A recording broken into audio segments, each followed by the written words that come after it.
According to the Chicago Tribune, there were 2,800 shootings this year alone in the city of Chicago, with 487 of them resulting in a homicide. In a city like Chicago, with such strict gun control laws, one must ask, why do they see such high rates of gun violence? Is it because these gun laws are not working? Should we then look at other options and solutions to the situation? Perhaps we should look at the breakdown of the family unit, of poverty, of unemployment rates in cities like Chicago, who see high rates of gun violence. The phenomenon of gun violence and mass shootings are not new to this country or to the world for that matter. This can be seen throughout history with mass shootings such as the one at Westside Middle School in 1998, or Columbine in 1999, the Westroads Mall in 2007, or Fort Hood in both 2009 and 2014. In 2012, there were 6 mass shootings in the United States, which included Sandy Hook Elementary School in Aurora, Colorado. According to JustFacts.com, when Chicago's handgun ban was enacted in 1982, only 48% of murders were the result of handguns.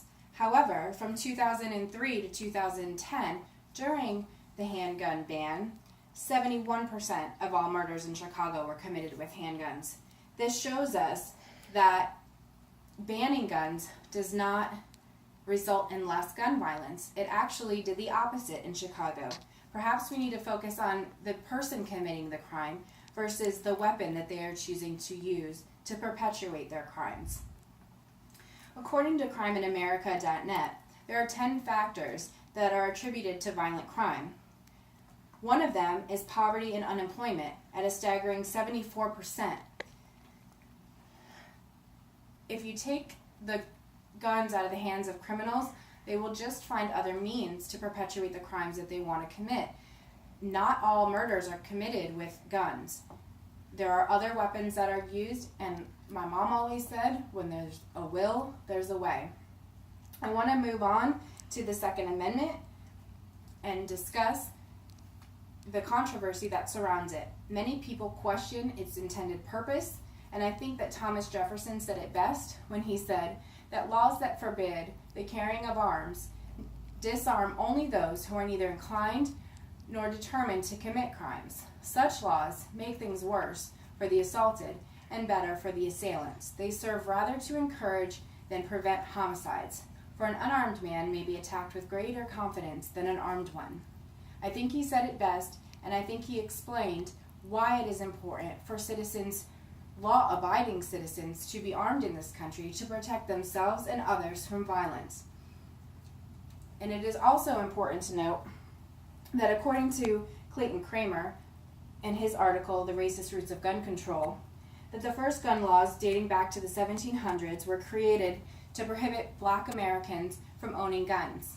This can be seen for centuries in this country, that the root of gun control laws came from racism. They came from Klansmen, and they came after the Emancipation Proclamation. It is also important to understand that according to the Chicago Police Department, in a study from 2003 to 2011, which broke down crime by gender, by race, by victim, and assailant, it also focused on the fact that more than 70% of those committing crime had previous criminal histories. That tells us that it's criminals committing crimes. It is not law-abiding citizens committing crimes with guns.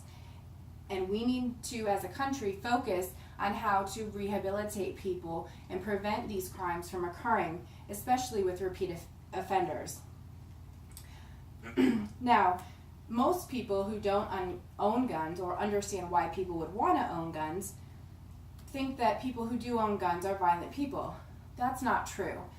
According to the NRA, its members are comprised of all races, genders, religious affiliations, and political parties.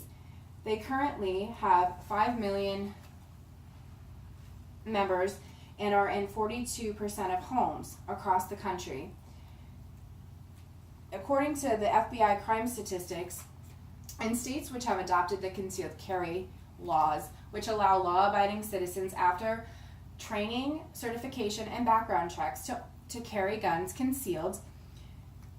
They have seen that there has been a reduction in rape, murder, robbery, and assault. The FBI states that criminals were prevented from committing these crimes for the simple fact that they thought that their target could be armed. It was enough of a deterrent to prevent crime. While the United States does have the most gun ownership per capita across the world, we are not the murder capital of the world. We are actually nowhere near the top of the list. Honduras, which is a very heavily gun-controlled country, is the very first nation marked as with the highest amount of murders per capita in their country. The United States, in a study of about 218 nations done by Bill Whittle, the U.S. murder per capita ranked 111th of 218. So while we do have the highest rate of gun ownership in this country, we don't have the highest murder rate.